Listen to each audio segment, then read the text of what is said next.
Little Tommy had just received the devastating news that Santa Claus was not going to bring him the new bike that he had been hoping for, and that his behavior was a big part of the problem.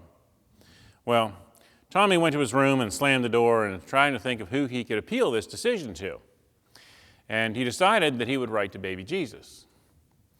And so he got out his paper and pen and he started writing, "I've been a very good boy this year and I would like a bike." And he knew that Jesus was going to know and that wouldn't work. So he crumpled that up and he tried again and he said, I've tried my best and I'd really like it if you could get me a bike. And he just knew this wasn't going to work. And so he threw that one away too and he just sat there frustrated for a while. And then he got an inspiration.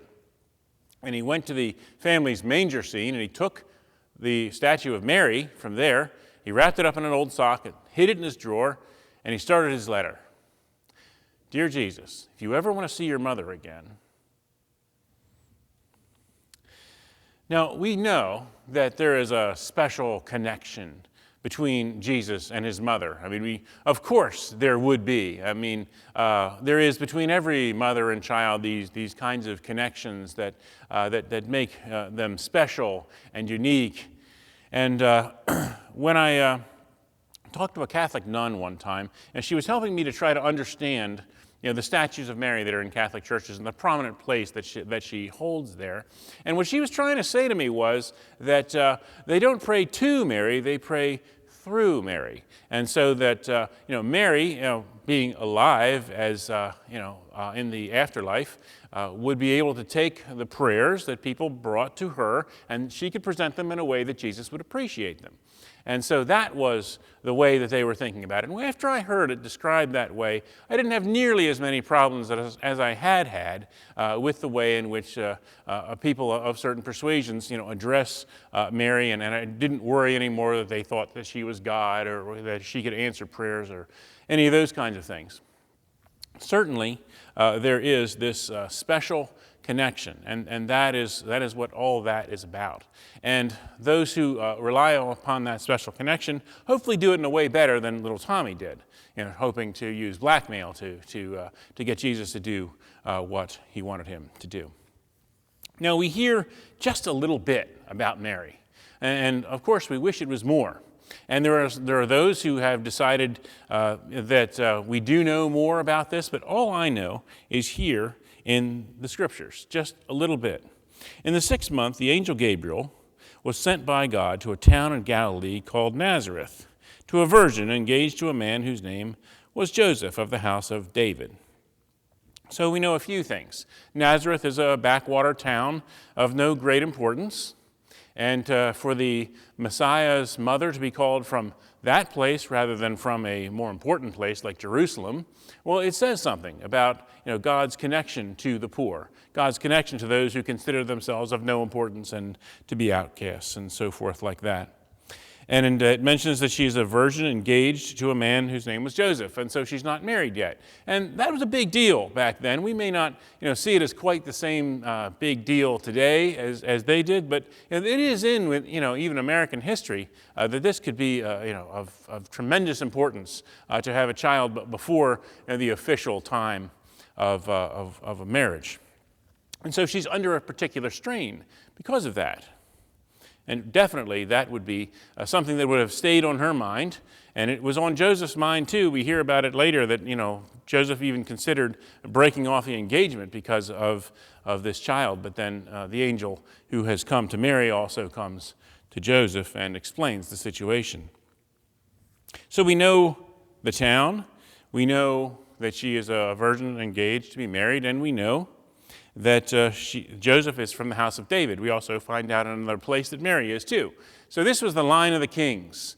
And God had promised that there would be on that throne a king in David's name, having passed down the line from the house of David, son of David. And anyone who was in that line, well, there was a chance. There was a chance you were the one who was going to bring forth that promise.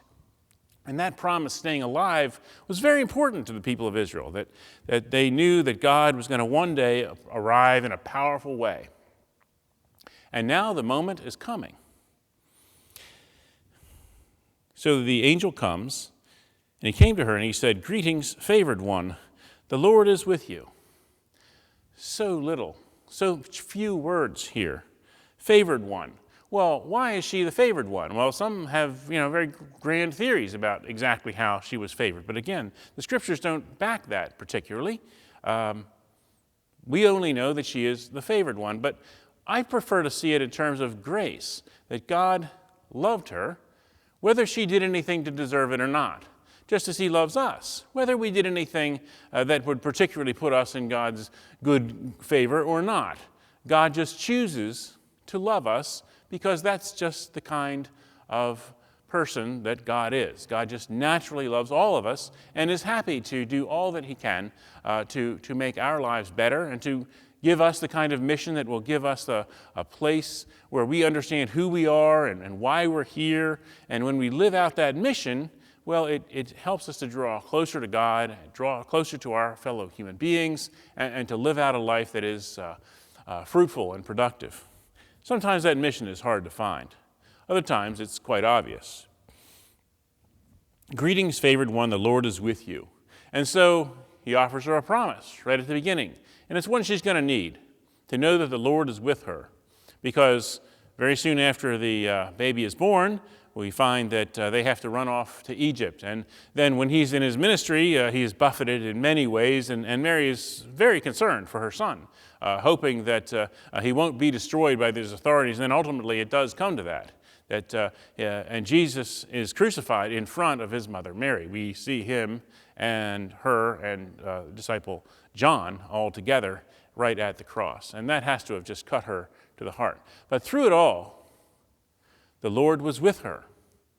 And so we can say the same thing when we go through tough times, when things seem to have blown apart, those that we've counted on, relied upon, looked to, loved, are no more, are taken away from us, are damaged. Still, the Lord is with us.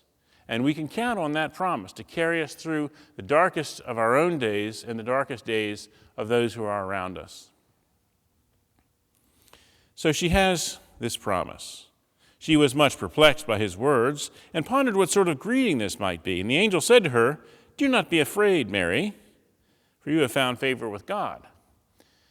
She was perplexed, and I think afraid was how the angel saw that perplexing behavior on her part. What exactly was she afraid of? Well, I can tell you, if an angel came to me, I'd be a little bit worried that he had some huge mission that he was going to give me, and then I was going to have to try to do it, and I wouldn't feel like I have the resources to do it.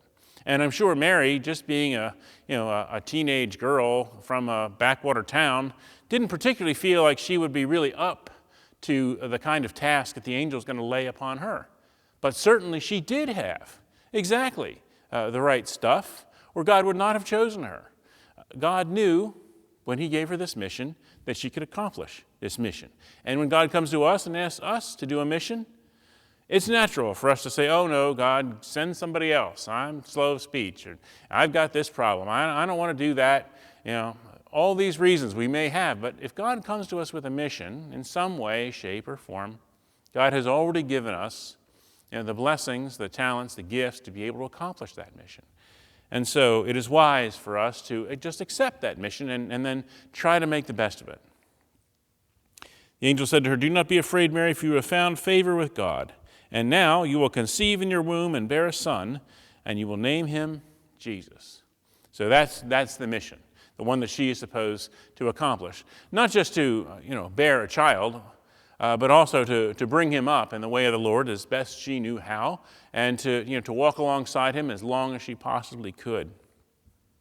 A tremendous mission. And all of us who have had children and grandchildren, we know how much of yourself you put in to that mission and trying to do your best. And of course, we all feel that we didn't quite get there in some ways, that there are places where we fell short. And I'm sure Mary felt the same way. And we have one experience where Jesus gets lost for a couple of days, and I'm sure Mary felt that she was in some way responsible for that. It's natural for us to worry about the places where we might have messed up as we raise children or as we try to conduct any mission that God gives to us.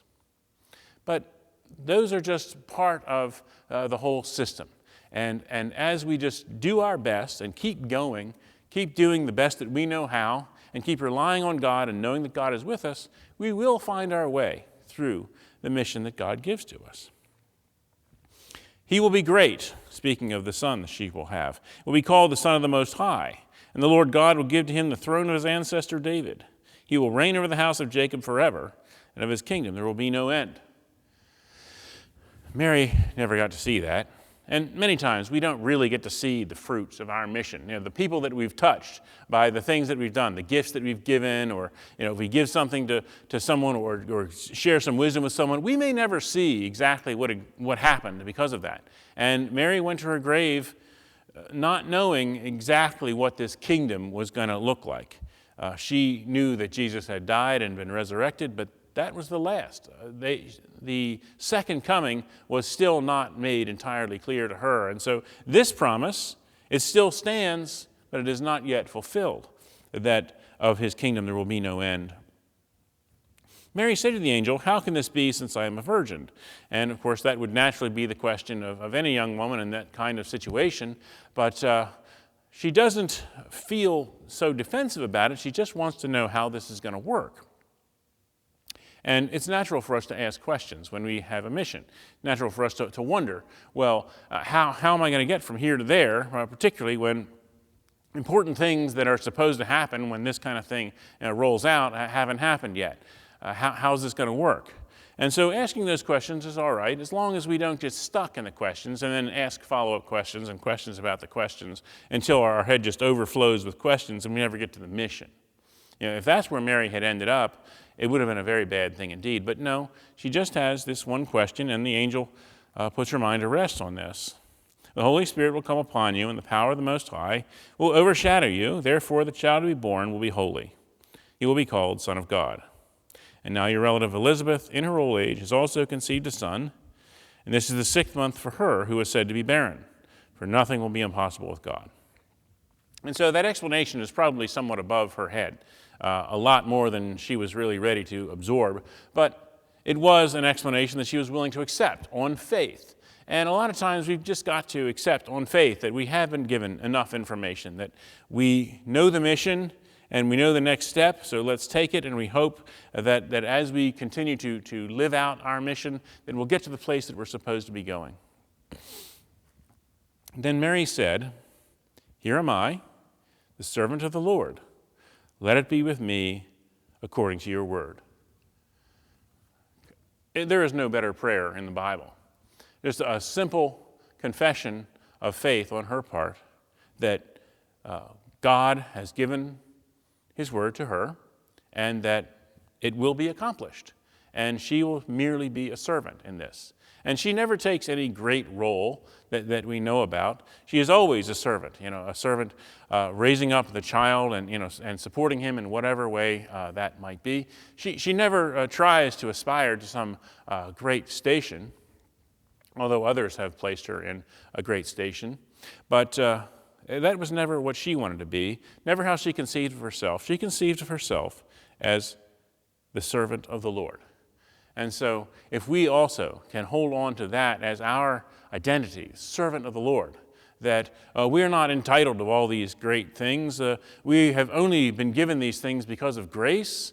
And if we serve and we don't see the results right away and we don't get the accolades we'd hoped for, it's okay. We're only servants in all of this. We do our part and we trust that God is going to fulfill his word, fulfill his promises in our lives. And as we do that, there is a certain joy in that. There is a certain understanding of who God is and who we are that makes the world make a lot more sense. And so let us take the attitude of Mary as we go towards Christmas. Let us merely trust in the promises of God and say to God, "Here am I, the servant of the Lord."